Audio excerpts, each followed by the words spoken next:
on Buddhism. So we're talking about Buddha. Who knows or who thinks they know what Buddhism is about? Anybody know nothing? You're so cute. No. You've never even, if you heard of something called Buddha, The thing where you like go. it's a thing where you go, okay, that's interesting. Okay, so here's a Buddha quote. Holding on to anger is like drinking poison and expecting the other person to die. Do you understand that? Yes. We get angry at somebody else, but yet who are we ultimately affecting? Ourselves. All right, so here's Buddhism. Anybody know who this guy is? That's the Dalai Lama. You probably have heard of him, maybe, maybe not. We're going to talk about it as well. And so here we go. So what is Buddhism? The end is insight, get it? Insight, meaning like the way you think about things. It's supposed to be, okay, you got the joke. So what is Buddhism? Buddhism is a philosophy that tries to... I just Run. All right, so Buddhism is a philosophy that basically looks to find enlightenment. Enlightenment, think about like one day the light bulb just turns on the way you look at life. That's what Buddhism is basically desiring to have. By simply changing your point of view about things. So Buddhism is probably misconstrued by people. I was kind of interested that nobody in here really knows or thought anything about it. But by simply changing your point of view, you can determine if you're going to suffer or if you're going to be at peace. You taking notes, my dear? I'm doing the same thing that Christians do. Which is what? Speech. Speech. But I'm listening. What's speech? You're taking Buddhism and putting it It's into Right. graduation. Here's the biggest misconceptions about Buddhism, if you had any conceptions at all. First, Buddha is not a god. He's just a guy. He's a guy who sat there one day and all of a sudden the light bulb turned on and he was enlightened. And then he taught what he had learned to others. A lot of people think, well, Buddhism can be considered a religion, but there are no gods in Buddhism at all. There's nothing to be worshipped. It's just a way of looking at life. It's something that I think you can take something from, even if you're a Christian or a Muslim or a Hindu. It's just a way of looking at life. It's a state of mind. Buddha is not a fat guy. You might see a lot of examples of Buddha as a smiling fat dude. Right, that guy. It depends. Depending on which particular country you're talking about, they have different interpretations of Buddha. But the likelihood is he was really quite a skinny fellow. This guy is Jack Kornfield. He's one of the best Buddhist teachers today in America. He went and lived in Tibet during the 70s. But I like this quote. Buddhist teaching are not religion, it's science of the mind. It's actually figuring out the way things really are. Once you get it, you can never unget it. In other words, one day a light bulb comes on, you might, once you're awake, you might fall asleep, but you'll never fully stay awake. And I like this quote he used as well. You can't stop the waves, but you can learn to surf. What are, Dakota, my dear, what are the waves he's probably referring to? Like bad things that happen. Bad things that happen. You can never stop them, but you can learn to deal with them. And so that's what Buddhism is about. What's that? Ride the wave. Ride the wave. So here's the general concept in case you're curious of the breakdown. You've got Christian is the majority religion in the world in terms of, well, majority meaning 33%. Muslim 21, Hindu 13. Buddhism accounts for 6%, but I think, once again, we're not looking at it from a religious perspective. We're looking at it from what you, as a kid in America, could get out of it.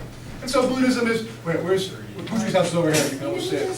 Tree's house is over here. All right. Theravada Buddhism. There's a lot of types of Buddhism. There's two main types. The first type is not one that you'd probably be interested in. This is the monastic life, meaning living in a monastery. They're not having any sort of creature comforts or pleasures, and they try to achieve what is called nirvana. You've heard the band name Nirvana. You probably think nirvana is similar to a heaven, and I guess that works. But what they try to do is by meditating and practice, they're in a monastery, and that's all they're doing, and they're trying to become a Buddha. And that's the thing. Becoming a Buddha means you become enlightened. Buddha means the enlightened one. The person that is called Buddha had a name, and it wasn't Buddha. We'll get to it in a second. The other type of Buddhism is called Mahayana Buddhism. It's called the Great Vehicle. It's the one that most Buddhists, a lot, especially American Buddhists, who just kind of like a couple of the ideas, they kind of subscribe to. It has a lot of different forms. It's Buddhism for the masses. It's not like you have to live in a monastery and pray to something all day long wearing a robe. You can live every day. Buddhism has something called a bodhisattva. A bodhisattva is hypothetically somebody who has learned the secrets. Maybe they are enlightened or on their way to being enlightened, but rather than just living in a monastery and being a monk who understands it all, they go out in the world and try to help others figure things out. So it's, in other words, that's an important concept. Mahayana is each person tries to help the other person understand these things. I don't think I'm that, but in terms of a teacher, I figured out some things from this philosophy, and I wanted to share some of it with you, which is why we're doing the class. The goal of Mahayana Buddhism is not just basically having nirvana, which is escape from the reincarnation, but it's to have salvation for all of humanity. It's a very positive, giving back to the whole circle of life mentality. So Buddha, he actually is a guy whose name is Siddhartha Gautama. He lived about 500 years before Jesus. He was an actual guy. He was a Hindu guy. He was a prince. He was raised in a palace, and the gates of the palace blocked off all of the rest of the city. And he had everything he could ever want. He was just living the dream existence. And then one day, he has insight. And then at the age of 29, he's going to leave his family. He's going to leave everything he owns. And he's going to search the world or search the land for the secret to the problem of suffering. So here's the story of the prince, Siddhartha Gautama. He's the guy over here, and he's got a chariot driver. And what he found, I'm doing the very abbreviated form of it. When he went out in society, he noticed, first, there was an old man. And he was basically really in bad shape, and just, his body didn't work. He's holding himself up. And he saw how much he suffered. And he was shocked, because living in the palace where he lived, where he had everything he ever wanted, he never imagined anybody could suffer. He noticed somebody was suffering from old age. Then he ran across somebody who was dying of a disease. He runs across someone who's in the process of literally dying. And finally, just someone suffering over anything. And what he ultimately realized is what he calls the Four Noble Truths. But he saw suffering in the world, and he tried to figure out, why do people suffer? Why do people suffer? It's all in your head. It's all in your head. Except when you're really old and you can barely move. If you have a disease, it's like eating out your insides. Yeah, I would say, the disease, I agree with you. Suffering definitely is in your head. Maybe it's also in your body. Well, yeah. But is there a degree to which you have to suffer? What are you going to say here? I was gonna say because you expect it to be a different way. You expect it to be a different way, and excellent, we're going to come back to that as well. Okay, I'm old enough. And by the way, you'll see a lot of cool different pictures of Buddha. There's a couple of artists who do a lot of Buddha things. Really cute. He looks like a baby. So here's the deal. So Buddha leaves the palace. He was raised in luxury, and he decides, let's try to find out what really is going on in the world. And for 7 years, he travels around.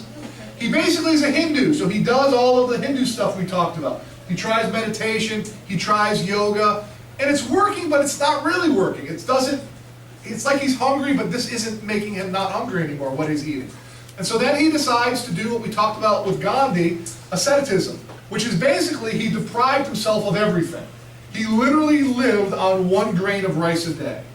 He was a starving person, but he thought, if I give up all connections to the world, then I'll really be able to understand why people suffer. But that didn't work. So what he decided, what's that? Well, but who's to say, here's something, you said of course it didn't work. Yeah. I may have used this quote before, I apologize if I have. How do we stop suffering? We stop suffering by buying things. Yeah. And there's a great quote that says, trying to bring happiness by buying things is like taping sandwiches all over your body when you're hungry. I think it's so I've funny heard that when you quote. said that. But if you get the concept, Yeah. you're trying to help your inner self not suffer, and you're doing it by buying a new dirt bike, or whatever it is. And that's our way. Could you look at that our way and say that's kind of a curious way as well? So, I don't disagree. I'm not somebody who'd want to do this. Here's what Buddha came up with. Buddha said there is a middle way. There is a path between both of the extremes. One extreme is hedonism. We are generally, whether you realize it or not, we are generally in this country hedonistic, meaning, you remember hedonism is in search of pleasure. Not necessarily pleasure, but fun times. We're always looking for the next experience because it's going to be awesome and then I'm going to be happy. That's one extreme. The other extreme is not having any pleasure in life. He thought neither of these is working. he comes up with the middle way. It's basically walking right down the middle, as is the middle way, between these two, and he thought this is going to lead to happiness. So the middle way, he had a whole bunch of things to do. We'll talk about it, but it's called the Eightfold Path. It's in some ways sort of a little bit like commandments, but not quite. We'll get into it in a second. So enlightenment of the Buddha. Enlightenment means the light bulb turns on, he just gets it one day. And so he went to a Bodhi tree. This is a Bodhi tree, it's kind of a cool tree. And he sat there for 49 days under the Bodhi tree and just meditated. Any of you meditate for 5 seconds? Did it work for more than 5 seconds for anybody? Some of you good. What are you up to now, Sergio? I can only, well, I haven't done it in a couple days, but the longest I've ever done is 5 minutes. Wow, are you cracking nuts on my school speech? Now, Sergio, your 5 minutes isn't quite 49 days. But Buddha literally, I mean, if you believe the stories, he sat under the tree for 49 days, and then all of a sudden the light bulb turned on, and he did what is called achieving nirvana. Well, apparently, Did he eat, or did Dude, he literally just sit there? do you remember what we said he was eating before? Dude, One more word. guy. So You you can't- nothing. Okay, but for 49 days you can't. Don't get stuck in the literal translation. Yeah, I like Okay. that. That's not equivalent. All right, this is my favorite quote if you haven't heard it before, you haven't been listening. But the word nirvana comes from the root meaning to blow out, referring to extinguish all of the greed, hatred, and delusion, delusion meaning misunderstanding that you have. So nirvana has a lot of different meanings. It could be just enlightenment, like all of a sudden you figure out what the world's all about. Or it's just the truth of life. Once you understand how life actually unfolds, you're no longer ignorant and shocked when things happen. And finally, you're just completely at peace. That's sort of the point. After he had this nirvana moment, he spends the rest of his life teaching people. And here's the key point, and I put it in highlighted because I wanted you to see it. He spent his life teaching people. He said, don't trust what I'm telling you. Find out for yourself if what I'm saying is true. And that's why I like this. It's weird. There's a story about Buddha. After he had the whole enlightenment thing, he's walking, and he was not like floating, not like supernatural or anything, but people noticed this guy was just, he seemed to be unusually, ridiculously happy, content. And a number of people came up to him and said, are you a god? And he said, no, I'm not a god. And they said, are you like a saint or a sage or something? He said, I am not either of those. They said, are you a man? And he paused for a second and he said, I'm awake. In other words, to wake up to what life is. And that's what Buddhism is supposed to be, and that's what you're going to learn about now. So Buddhism said all suffering was caused by one thing. Anybody know what that one thing is? One word. All of suffering. You know, be quiet. Anybody know? Any guess? One word. I just heard him whisper it. I was Love. gonna say that. Desire. Desire. One word. He said desire caused all of our suffering. I like this cartoon. Somehow the high priest knew that life on Contemplation Island would never be the same. Oh my Okay. god. Hot girl on the island. All the high priests are like, it's going to be kind of hard to meditate now. Why is that? Because of desire. Correct? You understand? Yeah. All right. So, the first teaching Buddha ever gave is called the Four Noble Truths, 4 basic points that he said, if you learn these things, you too can find enlightenment. And so here's the difference between the other religions and other philosophies. If you're talking to Christian faith or you're talking to Hindu faith, they refer to things you're going to learn and then what's going to happen in the next lifetime, or eventually you'll reach this state of like, you'll be in heaven, or you'll escape the cycle of reincarnation. You can become a Buddha on earth. You can become awakened, enlightened, when you understand his 4 noble truths. Here's the first truth. Tell me if this is wrong. There is suffering in the world. It's impossible to live without suffering. Is this wrong? No. How come we don't realize it then? I think everyone realizes it, I just don't think everyone accepts it. And so people think that somehow suffering is an unusual state. It just randomly happens. Well, he said, if they're not willing to accept it, they're desiring that it be different than it is. That's why they're suffering. Their inability to just say, wow, I am going to get old. I am going to get sick, I'm going to die. Everyone I ever knew and loved is going to die. Suffering is part of life. It seems really depressing, but if you just recognize part of living is suffering. Have I beat you over the head with the idea that the bad can become good? That's a big concept in Eastern philosophy. If you haven't figured it out yet, you're going to learn. In retrospect, when you look back at the bad things you cried about for months, and then you'll realize, ooh, now that that happened, now I became stronger as a result of the stuff I had to go through. Jasmine. Me and Jess were literally just talking about this yesterday. Okay. Like, we were just talking about it, like, things that we go through that are bad end up being good in the long run. Yep. And we don't realize it at that moment, but we do eventually. And the thing is, eventually you do realize it, but still, you have that Jimmy Kimmel Halloween candy moment or day or week or month of kicking or screaming because we desire the world to be different than it is. That's the first noble truth. The second noble truth, and this is where we are there in Dakota, my friend, because of suffering is our self-centered desire and attachments. Desire to have and control things. If you think you can control the world, and I know I have some kids this year who think they can, good luck to you. I hope you can do it, because I couldn't. Question, comment?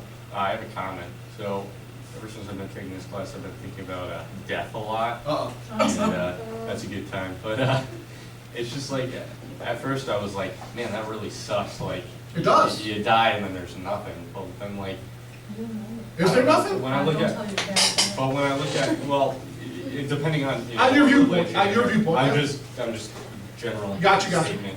But I think it's the next step. Any next step past what you have now is kind of scary. But when I started thinking about, like, you know, when I die, it's not, everything's not just gonna stop in the world. Everything's gonna be, you know, it kind of made me a little bit more content with, you know. that. People have to figure out on their own what that's going to be. I mean, there's an old line, I probably shouldn't use it, but I'm going to use it now anyway. The idea is it says, die in the morning so you don't have to die at night. Die in the morning means you understand what life's all about, and you realize that suffering's going to happen, and I too am going to get sick, and I too am going to die. And if you die in the morning, then you live your whole rest of your life without that fear of death. Where a lot of people, as they approach death, as they realize their time is almost over, they're going to suffer, they're going to hold on, they're going to try to hold on to what they can't hold on to. So, all right, so desire to have and control things. Desire to have the world go actually the way they want it to go. Desire to get what you want. Desire to, now here's a big one. A lot of people, you are governed by this one single principle. You have a desire to avoid all unpleasant sensations like fear, anger, and jealousy. You don't want the world to go the way you don't want it to go. Good luck with that. That's sort of the enlightenment piece. When you realize, remember the thing, you can't stop the waves, but you can learn to surf. If you understand how the world actually is, maybe you can deal with it a little better. It is, Dakota, as you said, refusing to accept things the way they are. All right, so here's a story. If you knew how long it took me to put this slide together, you would be shocked. All right, so here's the story of the stonecutter. There once was a stonecutter, and he was working hard in the sun, and he was hitting the stones with his pickaxe. And he liked his job, but he was beginning to get miserable. He wished that he was powerful. And then he saw the rich businessman who basically had a great whole thing going on. He had people who worked for him. He had everything he wanted. And just like that, voila, he became the rich businessman. And he was enjoying his life. He had everything he wanted. He was no longer a stonecutter. He was truly powerful. Except some people in his palace hated him, they despised him because he was in charge. And he was thinking, what could I be that isn't so despised by others? And then he saw the king walking through, and people were carrying him. And everybody was going to be always respectful of the king. The king was more powerful than him. They worshipped the king, and just like that, voila, he became the king. And he was being carried around all day long. He said, this is true power. Nothing can stop me. I am the most powerful in the universe. But yet the sun was beating down on him very hard, and he was getting sunburned, and he was bothered. He said, how powerful the sun is. I wish I was as powerful as the sun, said the king, and voila, just like that, he was the sun. And then he said, I am the most powerful thing. I reach everybody. I reach everything. Nothing can stop me. And then a cloud got in the way. And he began saying, I wish I was as powerful as the cloud because I could block out the sun. And then he became the cloud. And he was working as a cloud for a while, and one day, here comes the wind blowing the cloud out of the way, and I wish I could be, and just like that, he was the wind. Wind, most powerful thing. Wind can stop all. What's more powerful than the wind? The wind could not move the mountain. And at that point, he becomes the mountain. Nothing could stop the mountain. He is now powerful. And then he realizes there's a stone cutter chopping away at the mountain. Oh my god. Man, plot twist. Plot twist. M. Night Shyamalan. So, yeah, that was Shamalama Ding Dong, that's what happened. Here's the thing, whether you, Mr. Cuppin, whether you realize it or not, I don't know if you like that story or not, but you got That it. was The great. point of the story is this. He learned that by shifting your perspective, you can find happiness. He went from feeling how weak and pitiful he is, how powerless he is, and realized there's nothing more powerful if you kind of take that line. So here's the deal. Some of you will look across the street and you will say, I want to be there instead of here. I want more money. I want a better house. I want better friends. I want better looks. I want to be less rain. I want. That's our life. We always want something else. Well, here's the issue. How many of you can get this or not? In the process of wanting something to be the way it is, do you lose focus on what you already have? You begin to overlook things. Wanting something's natural. It's a hole you're all going to fall into. A lot of you are probably in it right now. Some people never get out of the hole. They have that wanting, they have that desire forever. And the idea is, and if you kind of get this or not, they never see the daylight of the present. Because here's the thing, no matter what, there always is something that could be better. Even somebody content, could it be better? Like right now, I'm content with this class, but I'm not content Mr. Pepin looks so sleepy. So Ms. Pepin, please stand up, sir. Thank you. I will 1 second. So here's a quote from Ram Dass. Awareness is like a large lens that takes everything in. Awareness meaning like your consciousness. Awareness is like a large lens that takes everything in, all sensory inputs. But when desire creeps in, it closes that lens off to one concept. I want that, I want that, I want that. And in doing so, all else is closed off. There's another line, a Zen line that says, truth is waiting for the eyes uncolored by longing or desire. In other words, don't go grocery shopping when you're hungry. Yeah. But if you actually can see the present moment without saying, I want, then you can see what really is rather than simply what you want. Yes, dear? Literally, when I was a little kid and I was watching the TV, I would always, whenever I saw a toy that I wanted, I literally said out loud, I want that. Yep. It's natural. We all do that. I know, but like, How many of us are still doing it right now? I want to be on the beach right now. I want to still be asleep. I want to be done with senior year. I want lots of, and that's what we do. And here's the point. When we're saying that, are we just wanting the moment to be exactly the way it is? Yes. Is that what we're wanting? No. We want the moment to be the way we want it. That's where the suffering comes from. If you can't accept that right now you're sitting in this class, you're going to be suffering because you're desiring for something else to happen. Yes, sir.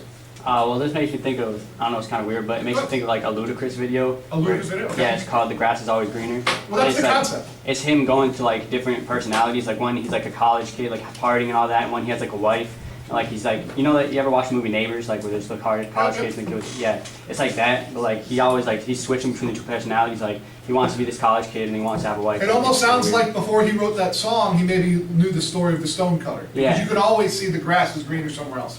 Okay, next to the Noble Truths, number 3. The really big ones is desire causes all suffering. That's the big one. Number 3, the solution is to eliminate your desire and attachment. If you can somehow not want everything to go, this is the hard one, this is the part. How many of you kind of agree so far with what he said? Okay, great, you're on board. Now do this. This is the hard part. So the idea is if you want nirvana, you need stillness of the mind, meaning right now the mind is desiring things. The mind is saying, I don't like that.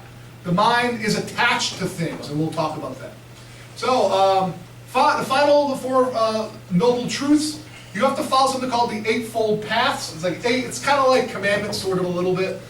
Here they are, sort of expressed quickly. Right thought means to realize the real way the world is. Realize the 4 noble truths. Right intent means to be good to people, be kind to people. Right speech, when you're talking, use that talking in the right manner. Don't be talking bad to people, don't be lying to people.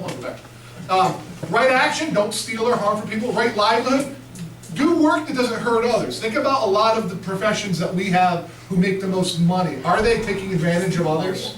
And that's sort of not something that you would do. Right effort means do your best to fight against, stop it, do your best to fight against evil and to do right. Right mindfulness, we've talked about, to try to be mindful of what's going on now, and concentration in regards to meditation. You don't need to know this at all. Buddha had a lot of lists of things, numbers of this and numbers of that, and that helps some people. A couple of them I'm using. The 3 poisons. Anybody know what time this class ends? Is it 59? Was it 59? Okay. The 3 poisons. According to Buddha, all of the suffering comes from 3 different poisons we face. First, delusion and ignorance. What does this mean? This means you're unable to understand how the world really works. If you don't realize that you're going to suffer and people you know are going to die, then you're going to suffer more. Versus just understand, nobody likes it, but it's going to happen. A second one, aversion and hatred and fear. Aversion means pushing things away. Who in here has more hatred than fear? Who in here has, okay, good. How many people have more fear than hatred? Who in here definitely has a big long list of things they don't like? Subconsciously or consciously. These are all things we do. Now, I have a few slides on it. You can answer none of those, Bella. You don't hate, you don't have fear, you don't have... I mean, I think I don't hate fear or dislike a lot of things. Good for you. Awesome.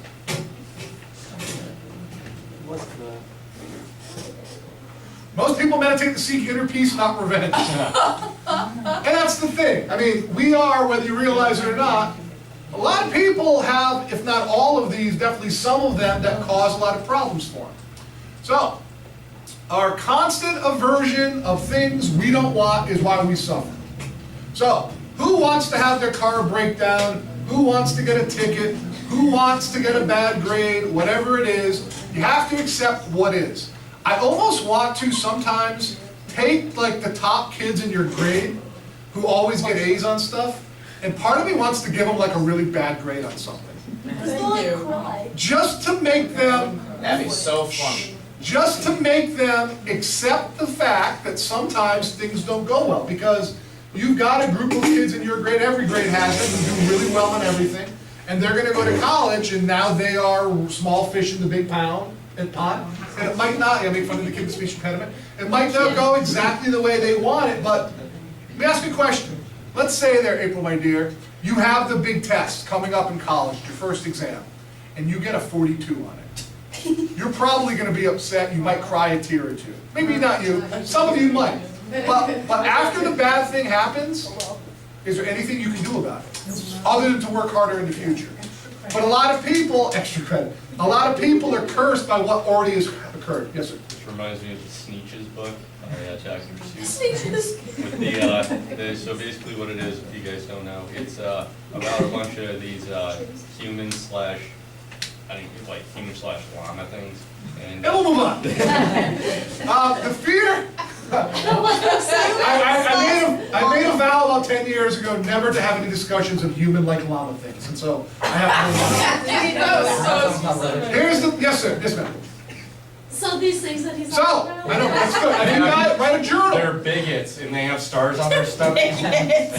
They don't want to be like the other one because they don't like him. And so he gets a star on his stomach and everybody starts like tearing off their skin to get the stars off their stomach. It's not exactly that violent. Okay. It's the basic gist of it. Who has a lot of fear? What are you fearful of? Like fear.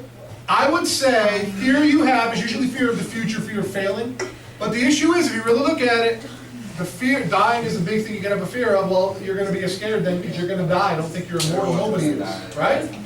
Here's the point. Shh. Fear comes from an ignorance you have that the obstacles, or what's called fierce grace, can actually be beneficial. It can be the sandpaper of life. If you're really oh my God, it better not happen, it better not happen. When it happens, bless you. When it happens, do we know it's bad news when it happens? Or do we know it can be a springboard to something else? It's a yes, go ahead there. It's a redirection. It's not maybe the way we wanted, it's not the road we want to take, but maybe it's the road we need to take. Here's a similar quote to the one in the beginning. You'll not be punished for your anger, you'll be punished by your anger. That's it. It's all you. And the final of the three poisons, grasping and attachment. This is a big one. I got oh no and oh yeah. Okay. Attachment to the way we want the world to be. We need the world to be like this. Why does nobody call me? Why does my car not run?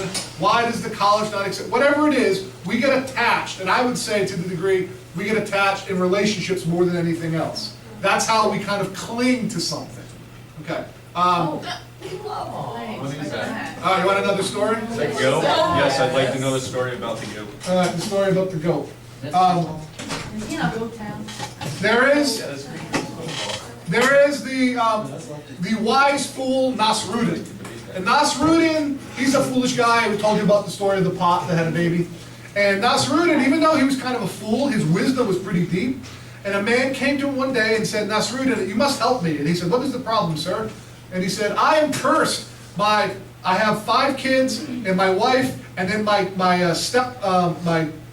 mother-in-law and father-in-law just moved in. There's now 8 of us in the house. It's a tiny room, and we've got no food, and we're driving each other crazy. And all the food we got comes from one single goat. And please help us. I'm going to go insane. And Nasruddin said, oh, that's a major problem. Let's fix it. He goes, okay, the goat you have that feeds all of you, he said, bring it inside of the house. Feed it twice a day, feed it lovingly, and leave it in the house. Let it sleep in the house. The man said, this will fix my problem. And he says, this will fix your problem. So the man went home and he brought the goat into the house. And the goat, basically a week later, the man comes back and he's looking a lot more haggard, a lot more upset. And he said, Nasruddin, I'm troubled. And he said, what is the trouble, sir? And he goes, you told me to bring the goat in the house, and I have. But now he's eating my slippers and he's soiling himself everywhere. And he kicks me in the head at night as I sleep. And the house just stinks and we can't have conversations anymore because he makes so much noise. Please help us. And Nasruddin said, I will, your fine sir. Remove him from your house and come see me next week. So, thank you, Nasruddin. And he removes the goat from the house, and a week later he shows up, and Nasruddin says, how is it? Are things better? And he says, oh, I must admit, Nasruddin, things are so much better since you removed the goat from my house. Thank you so much. And Nasruddin said, okay, you may continue now on this path. You are going in the right direction. Do you understand? That ultimately, the suffering that we face, can we... Oh, we got donuts. Oh, it's advisory. Pizza. What the? Somebody made film reels. We'll do one final slide and then we'll call it quits early. Attachment also refers to the grasping and clinging mind. How many of you cling to negative memories, opinions, relationships, thoughts from the past that won't let go? It's like a sticky goo that holds on. If you're able to let go, remember I gave the example of letting go with the coconut? You're playing with her leg, okay. Most of all, Dakota, Yes. and everyone else, we cling to the ego. We get frustrated when people don't like what we're saying because we think somehow we have to protect ourselves. We think we are something specific, when ultimately, if you understand Buddhism and Hinduism, a lot of Eastern philosophy, you're more than just that separate being. And so once you release attachment and clinging, you're a lot better off. And we'll leave it with that. Buddhist compliment, I've never met anyone so thoughtless in my life. Keep up the good work. Thank you, Master. And we will continue with this tomorrow. Yes.